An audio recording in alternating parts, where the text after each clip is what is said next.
Assalamualaikum warahmatullahi wabarakatuh. Balik lagi bersama saya Akbar CK. Teman-teman, saya menemukan sebuah video di mana video tersebut ada seorang ustadz memfitnah Pak Jokowi dan Wapres Gibran dalang dari kerusuhan di bulan Agustus lalu dengan tujuan untuk mengkudeta Pak Prabowo Subianto agar digantikan oleh Wapres Gibran. Luar biasa ini ustadz. Di dalam masjid bukannya ceramah yang baik-baik, menyampaikan yang baik-baik, ini malah nyebarin fitnah. Waduh. Ini ustadz gerombolan siapa ya? Nah, sebelum kita ke videonya, jangan lupa like, subscribe, dan share. Tanpa berlama lagi, langsung aja kita saksikan videonya berikut ini. Jadi sebelum 25 Agustus, sebelum terjadi kerusuhan nasional itu, saya dipanggil mantan Panglima TNI di Jogja. Masya Allah, beliau sudah mendeteksi akan terjadi kerusuhan di Indonesia. Siapa betulnya? Genso. Itu aktor intelektualnya. Kemudian buzzer-buzzernya PSI, Partai Solidaritas Indonesia, PSI kena yang juga diketuai oleh Kaisang. Pendananya siapa? Rizal Khalid, yang ngerampok Pertamina sampai 1.000 triliun. Luar biasa ya. ngarang. Ya. Bahkan intelijen Presiden Prabowo membongkar pertemuan Rizal Khalid di hotel di Kuala Lumpur. Terbongkar semua. Dia akan melakukan kudeta. Ternyata benar.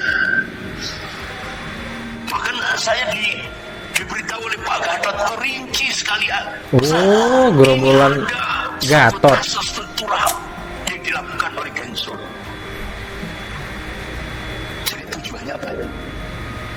Tujuannya untuk mempercepat Gibran menjadi RI 1. Astagfirullahaladzim, Pak Ustadz, di dalam masjid bukan yang ceramah yang baik-baik, menyampaikan yang baik-baik, ini malah nyebarin fitnah.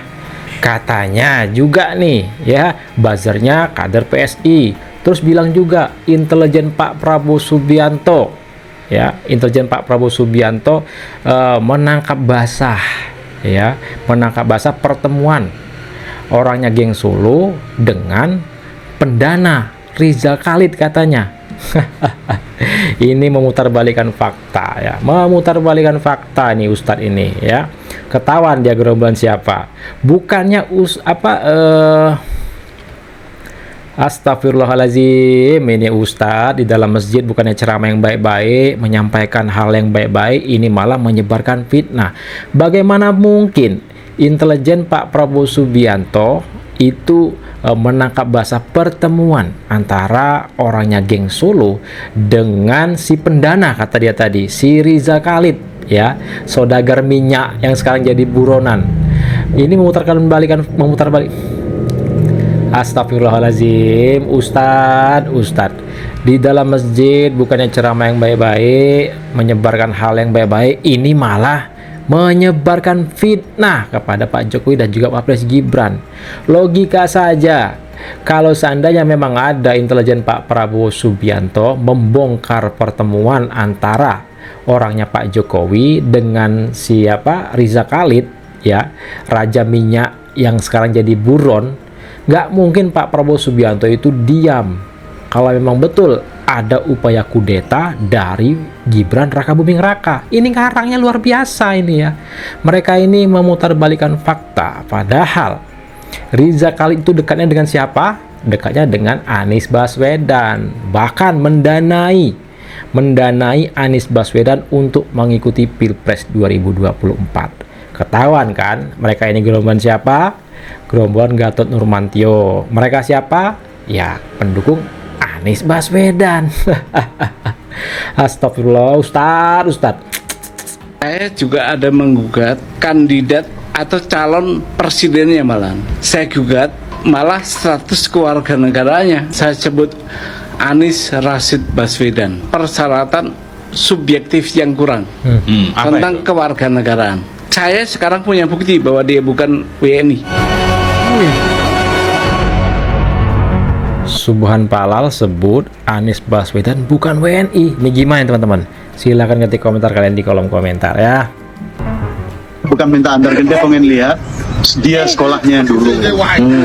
Itu di insert ya. Nah, insert itu namanya bukan UTS insert, Pak. Namanya insert language center. Benar bahwa Pak Ihsan mengatakan ini namanya insert language center dan bukan insert UTS. Ya benar, itu pernyataan beliau. Itu beliau sampai 2 kali dalam beberapa kali podcast. Jadi ada 2, pertama dengan Bang Hersu, ada juga satu podcast yang lain. Pernyataannya serupa bahwa dia memastikan UTS itu ya cuma lembaga kursus kan gitu, bukan foundation atau seperti yang kita ketahui sebagaimana yang Ibu jelaskan secara komprehensif itu. Dan Itu secara nama kan jelas beliau mengatakan bukan UTS inserts. Gitu Iya. ya. Ini saya mau share foto saya waktu diundang UTS inserts gitu ya. Saya kasih, saya diundang 2 kali, tapi ini foto yang tahun 2016. Ini saya yang motret ya. Bu Ina Lim bantah pernyataan mantan supir Ihsan Khotunde, supirnya Mas Wapres Gibran di Sydney, yang mengatakan UTS itu tempat kursus bahasa Inggris atau les bimbel. Supir. Saya Oke. motret pakai kamera zaman itu, jelas terlihat UTS inserts gitu ya. Iya, iya. Kemudian gedungnya nih dari luar, saya juga yang motret nih. Semua saya yang motret. Nah ini Oke. waktu di dalam ruangan tuh lihat di komputernya ya. Iya, iya. UTS inserts kan? Nggak ada tuh UTS language center, enggak. Kemudian ini kita waktu awal datang disambut, kemudian lihat di layar tuh ya. UTS insert. Yes. Betul ya, terlihat Iya. ya. Terus ini teman saya yang bekerja di Insert UTS, saya yang motret waktu itu. Kemudian jadi jelas tulisannya, Betul. udah jelas ya, ini berdasarkan data gitu. Iya. Nah, makanya saya juga tadi katakan meskipun sudah 30-an tahun tinggal di Sydney, belum tentu Betul. ya, belum tentu tahu, yang kayak di Jakarta belum tentu tahu ada I3L kan. Iya, iya, Nah, iya. ini juga sempat screenshot Iya. untuk melihat pemaparan. Kemudian ini sertifikat yang diberikan ke saya di hari terakhir dari UTS Insert yang Keren. menandakan saya udah join, dan waktu itu ada saya dikasih workshop juga misalnya. Wow. Nah ini mungkin lebih jelas lagi tuh. Bisa dilihat di sertifikatnya, dan itu foto saya ya, UTS Insert. Ini belum ada AI waktu itu Bu ya. Belum ada. Ada saya Iya. masih pakai kamera ini. Iya, iya, iya. Pakai kamera, jadi kayak Yap. mungkin kali nggak kamera yang di HP gitu ya. Iya, iya. Pakai kamera yang ini biasa. Bu, apa bisa kembali ke video yang pertama sebelum Ibu lanjut? Video foto yang pertama sekali yang bangunan gedungnya. Foto-foto yang awal Ibu share. Ini, Ya, ini bangunannya ya, Bu ya. ini ya sama yang di kacanya tuh UTS Insert Jelas. banget. Betul, betul. Ini boleh tahu Bu tahun berapa ya? 2016. 2016. Karena kemudian saya visit lagi tahun 2019, Oke. tapi saya nggak motret inserts-nya karena Iya. waktu itu kita difokus visit fakultas di UTS-nya, lebih Oh, banyak oke. foto-foto UTS-nya. Oke. Nah, tapi ini yang 2016 ini banyak Iya. foto yang inserts-nya. Gede. Ya. Ya, dan kemudian yang terakhir tadi itu ada saya menemukan tweet dari Mas Emil Dardak. Iya. Ini tahun 2023. Oh. Menjelaskan, UTS Insert adalah program pathway. Saya pernah melalui program serupa tapi dari Iya. Dika, yaitu MIBT tahun 2001. Yes. Ini bukan seperti les bimbel. Ini adalah program kuliah yang jika lulus mata kuliahnya persis sama dengan mata kuliah bla bla bla. Iya, Gitu iya. ya. Nah, ini jadi beberapa bukti. Tapi sekali lagi yang berusaha memfitnah saya, coba cari, buktikan kata-kata saya yang pernah Iya. mengatakan bahwa Mas Gibran mengambil program ini di Insert. Iya, Silakan. iya. Saya tidak pernah membahas Mas Iya. Gibran ngambil apa. Betul. Karena saya tidak tahu begitu ya Mas Iya. Gibran ngambil apa. Betul. Yang saya luruskan, kalian dalam setiap kali mau menyebarkan Iya. DFK. hoax, itu menggunakan informasi yang salah tadi. Betul. Hey guys, bukan insert UTS ya, ini Betul. insert language center. Hey guys, ini apalagi tuh ya yang kemarin kita catat ada 6 ya. Iya, betul. Nah itu yang terus-terusan saya koreksi ya. Mm-mm. Jadi kan saya ngeyel bela Gibran, malah Iya. saya mungkin ngeyel bela institusi. Iya. Yang Anda selalu katakan ini bimbel, Betul. ini sekolah bahasa, ini bukan universitas. Kalian Iya. merendahkan institusi. Iya. Merendahkan saya institusi. membela institusinya. Iya. Tapi karena kalian selalu menggunakan DFK, sekarang saya memang tahu saya harus berpihak kemana. Iya. Mantan supir Mas Wapres. Sok-sokan bicara pendidikan Mas Wapres Gibran. Malah dibantah habis-habisan oleh Ibu Inalim. Atau misalnya apalagi dikaitkan soal ijazah lagi, bahwa itu disampaikan karena ingin melawan isu soal ijazah. Berkali-kali ketemu Pak Jokowi cuma ketawa, terlalu sepele itu dia.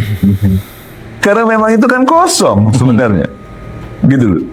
Kan berkali-kali juga kita sampaikan bahwa hantaman yang dilakukan terhadap Pak Jokowi dan Mas Wapres itu hantaman yang sangat sepele sekali. Soal ijazah ini sangat sepele sekali, gitu loh, sangat sepele. Dan menurut saya ini kayaknya menguntungkan Pak Jokowi sama Gibran.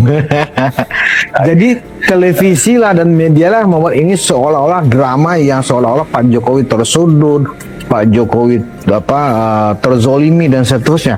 Padahal sesungguhnya menurut Pak Jokowi ini mainan sepele gitu. Sepele. Bukan sesuatu yang sangat membuat dia itu jangan kan risau, kepikiran aja enggak. Oh, Biasa aja sih. Orang dia ngomongin ijazah ketawa-tawa gua. bahkan si Tifa mengatakan saking memikirkannya masalah ijazah merasa terpojok sampai sakit sehingga berubah kulitnya dan seterusnya, kan begitu. Nah, Mas. soal sakit, Hmm. ya. Jadi sebelum Pak Jokowi sakit nih, gue cerita sedikit ya. Di tempat gue tuh, di rumah gue tuh, tiba-tiba Pak RT gue tuh sakit, ketua RT. Sakit apa? Nggak tahu, sakitnya agak aneh.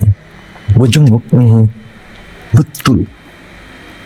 Ada perubahan kulit gitu ya. Semua sekujur badan, kaget gue, bengkak-bengkak segala macam. Terus berapa waktu kemudian dengar Pak Jokowi begitu kan?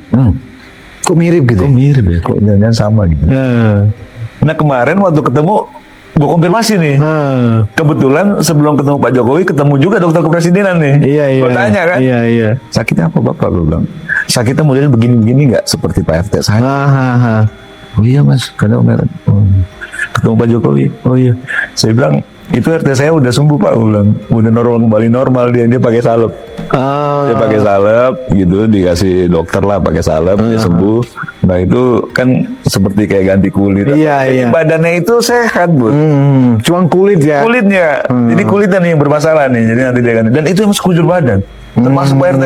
Betul Bukan karena banyak pikiran atau Bukan karena karena banyak depresi pikiran. gitu Enggak ya. lah. Enggak ya. Enggak lah. Dan ada beberapa juga kasus yang sama nih yang gue lihat nih.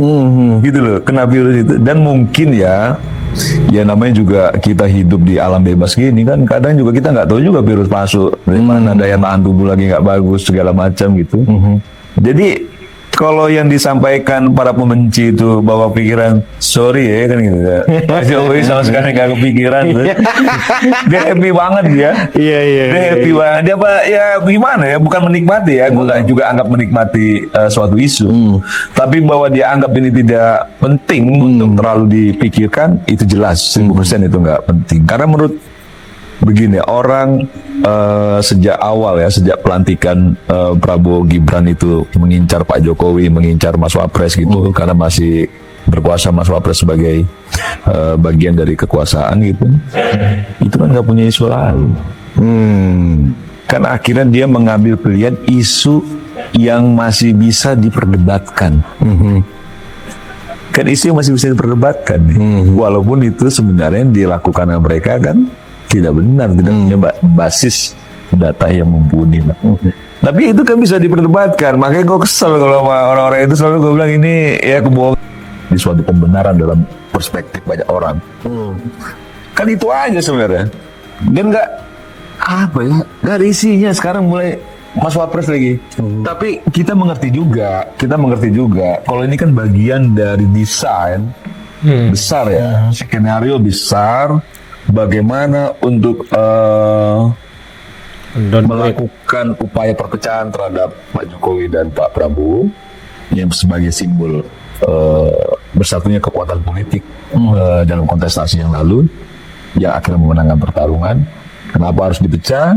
Karena orang tidak mau juga di situ ada Mas Wapres, atau orang tidak mau juga Mas Wapres punya peluang untuk menjadi presiden, kan gitu ya.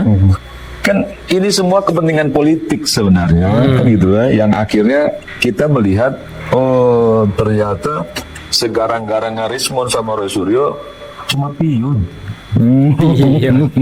Seperti kita pikir garangnya dia betul-betul macan kan.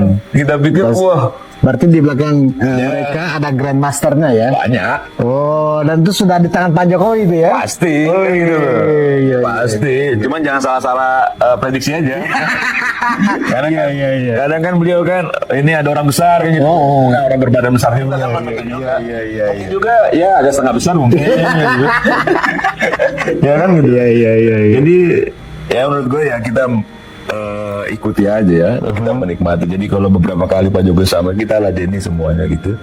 Menurut boleh juga. Jadi setidaknya hampir tiap hari nama Pak Jokowi Mas Wapres ada terus kan? Setiap hari nama Pak Jokowi, nama Mas Wapres itu selalu ada ya di media sosial, di televisi. Yang jelas walaupun diserang bagaimanapun ya menguntungkan Pak Jokowi dan Wapres Gibran juga teman-teman ya. Nah inilah video kita kali ini, silahkan ketik komentar kalian di kolom komentar. Saya Akbar Cika mohon undur diri. Assalamualaikum warahmatullahi wabarakatuh. Salam sehat selalu, bye bye.